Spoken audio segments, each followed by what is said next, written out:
Today, we're going to be covering the top 30 vintage non-sports card sales for the month of July 2023.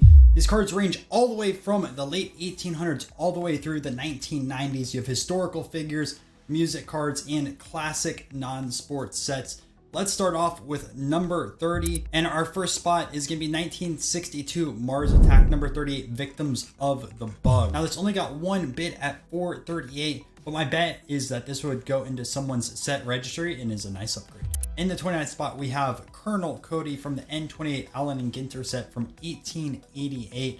You guys might know his other name, Buffalo Bill, and he actually has quite a lot of cards in the 1800s and early 1900s. His first card is actually from 1886, Old Judge. He also has an Hess card. He has a Goodwin Champs, which I have in my PC, and also an Ogden from 1901, which I also have one of those. This one feels like a bargain, especially for its sticker price. Originally $2,500 or best offer. This Charlie Chaplin from 1916 sold for $490 and it is an 8.5. Why I say it's a bargain is low to mid grade.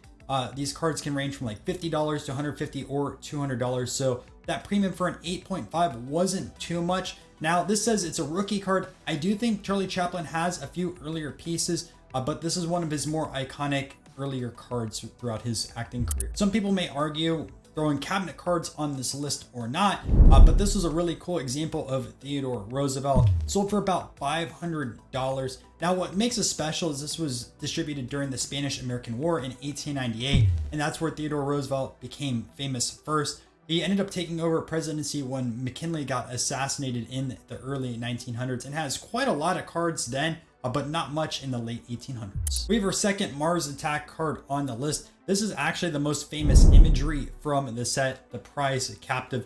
This 6 sold for the sticker price of $500, and it actually looks pretty nice, both centering wise and also eye appeal. Up next, we have a 1997 Star Trek. It's like an auto game challenge card. I'm not too familiar with the set or even Star Trek. I've never watched an episode, but this brings up an interesting point.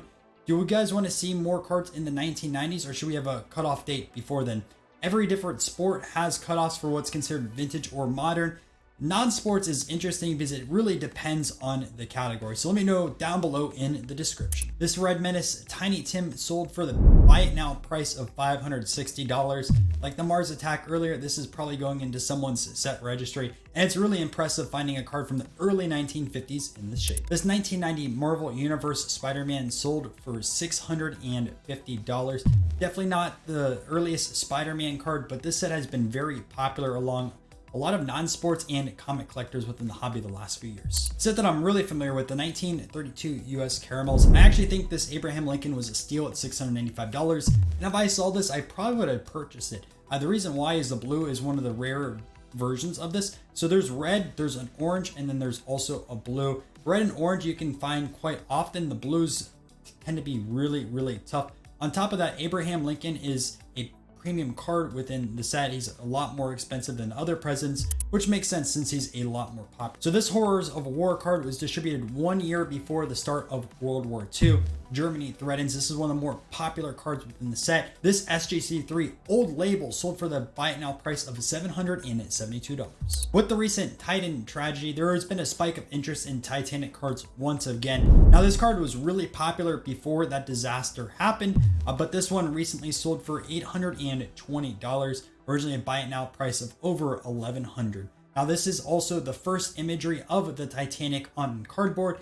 It does have a few other cards in the early 1900s and a lot on the pre-war side of things, but this is definitely the best card to go after. With a list price of $1,400, this 1985 Garbage Pails Kid sold for $890, most likely going into a PSA set registry at this price point and grade. Our first music card on the list, we have a 1968 Cantante of Frank Sinatra. And while this listing says it's a rookie card, Frank Sinatra has way earlier cards that I would even consider a rookie card. I have multiple of his cards from the 1940s, and this was distributed in 1968. Now, I will say the 68 Cantantes and even the 72s are very tough to find in higher grades. Talk about 7, 8s, and also 9.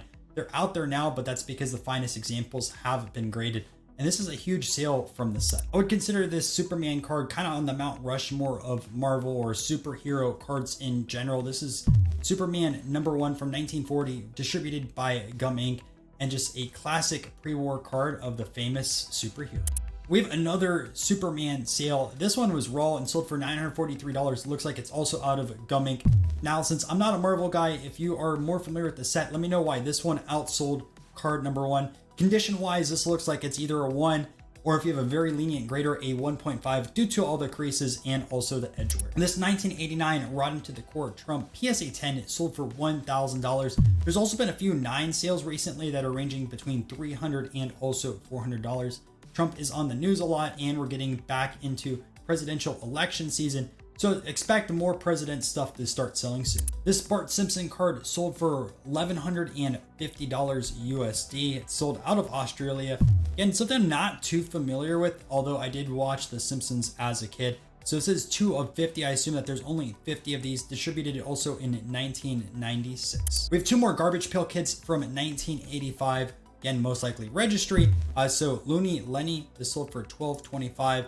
And then Stormy Heather sold also for about $1,200. So as a music collector, I'm not the biggest fan of the Swedish Samaskar cards, or Smalskar. I don't know how to actually pronounce these. The reason why is the grading companies just slapped 1978 on them. And really these cards were distributed from 1974 through the 1980s. So that 78 label across the board is wrong. Now, I don't know specifically on this Bruce Springsteen. I haven't done my full research on it, but $1,200 for a 9 is a phenomenal sale, and something that I did not expect for this card. We have another playing card here on the list, the 3 of Diamonds of Bruce Lee from 1966. This one sold for $1,276. With how much money is flowing into modern Disney cards, I could see this card doing well long term, but this is 1931 Wills. It features both Walt Disney and also Mickey Mouse. It is not a rare card by any means, and a lot of them do sell every single month, but a 7 is a pretty good grade, and this card sold for $1,550. Out of the 1966 Batman set, we have Robin, which I would assume is one of the better cards in the set. This one sold for $1,600 and 8.5, which is a really nice grade. So recently there was a really nice high set grade of the Three Stooges. Now, a few of other cards would have made this list, but because I'm featuring 4 at the very top, I didn't put them in here. The first of the 4 is number 2, Mo. This PSA 9 sold for $1,800. Another 1985 Garbage Pail Kids, Nervous Rex. This one sold for $1,995. So I know some checklists and sports cards do go for a premium, but I was actually shocked with how much this one did within the Three Stooges set. In fact, outselling Mo. This one sold for $2,600. This could possibly be the highest grade of this card, and a few people on the registry were trying to grab that for their set, and that's the reason why it went so expensive. That's just me speculating though, but another really high sale. Card number 3 in the set, Larry, sold for $3,000. So we saw earlier that the Robin in a PSA 8.5, it sold for $1,600. Well, the Batman more than doubled it and sold at auction for $3,455. Our last Garbage Pail Kids on the list, we have Nasty Nick, card number 1A, sold for $3,750. And lastly, number 1 from the Three Stooges, Curly. This one sold for $6,505. All right, let's go through some bonus cards right now. Up first, we have this 1935 Mickey Mouse set, another card that features both Walt and also Mickey. The reason why I'm pointing this one out is it was actually an O-Pee-Chee version, which I didn't even know existed until I started pulling the data. This one sold for $400. We have a 1907 Tesla rookie card. This 3.5 sold for $325. I feel like if it was a smaller card and also possibly vertical, it'd be way more expensive, but there's a lot of collectors that don't like oversized cards. We have a Lone Jack N370 of Robert, I think it's Ingersoll. Now the reason why I want to show this one is this set featured both non-sports and also baseball players. I actually have the Bartholdi in the set, which he was the guy that created the Statue of Liberty. While this isn't my exact copy, I just recently picked up this card as well, 1972 Daily Express Led Zeppelin. This is one of their first cards, and it's way tougher to find than Panini Cantanti. Now this one sold for $300, as well as the one I purchased. I think I ended up paying $275 to be exact. Another honorable mention here is Billy the Kid. He is a household name, but doesn't have a ton of cards. This is a 1933 Indian Gum, which was distributed by Gowdy. You might know them for their baseball set and also Sports Kings. while the 7 with a qualifier sold for $282. G-Men cards are very interesting. There's a ton of different short prints in here and also variations. This one sold for $300 and it looks like it would be about 2 to 2.5 shape. If you're more familiar with the set, let me know. I do know a little bit about the set, in particular these numbers over here. I can't remember whether it's like the left hand side or the right hand side. There's a premium associated with them and also the scarcity.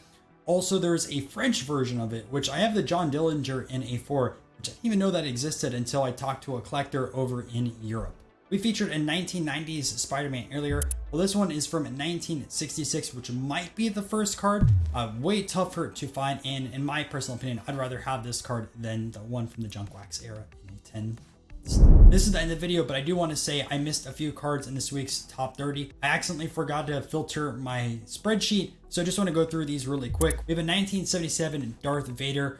Is from Wonder Bread. Now, from what I've heard, you can find a lot of Wonder Breads in higher grades. Specifically, I think some of them might have been sheet cut. Could be wrong, but that's what I've heard before somewhere from a Star Wars collector. But this Darth Vader had a very strong sale at $5,100. Card number 1 in this 1977 Star Wars set was Luke Skywalker. This one is signed and doesn't have a card grade, but like looking at this, it does look in decent shape. And this is also something to bring up in future videos. Do you want me to also include autograph cards like this that were post the release of the card? I'm like 50-50, so let me know down below in the comment section. Another high grade Wonder Bread. Luke sold for almost $3,000. Card number 1 once again. This 1977 O-Pee-Chee R2-D2 sold for $2,800. From what I've heard, these Star Wars cards were distributed all across the world. In fact, I believe that they're also distributed in Australia as Scanlans, but I could be wrong. I'm not a huge Star Wars fan, and also at the same time, I just don't know a ton about these releases. This Obi-Wan Kenobi sold for $800 in a 10. Carrie Fisher sold for a significantly amount less than the Luke Skywalker, $2,300, but you can no longer find this autograph. And again, the card looks pretty solid overall. C-3PO sold for $800. Only 2 bids on this R2-D2, but sold for $1,700, which again makes me think this is going into someone's registry. And lastly, we have a Sylvester Stallone Rocky 2 autograph. There's no Rocky cards for the first movie. Sylvester Stallone does have a few earlier cards, but I think getting an auto on this Rocky 2 card is a no-brainer if you have the opportunity to do so, and it was actually pretty sick. And this one sold for $1,750. So that was the first episode of Vintage Non-Sports Cards, top sales on eBay. If you did enjoy it, make sure to subscribe because these take quite a while to get between grabbing all the data and making these lists. Now, what I will say is I probably did miss some cards, and I'm going to work on getting this better every single month. If I did miss a card, either email me or also put it down below in the description, so that way I can add those into next month's video. I'll also have more videos like this for vintage, pre-war baseball, post-war baseball, and then also alternative sports. So stay tuned for those.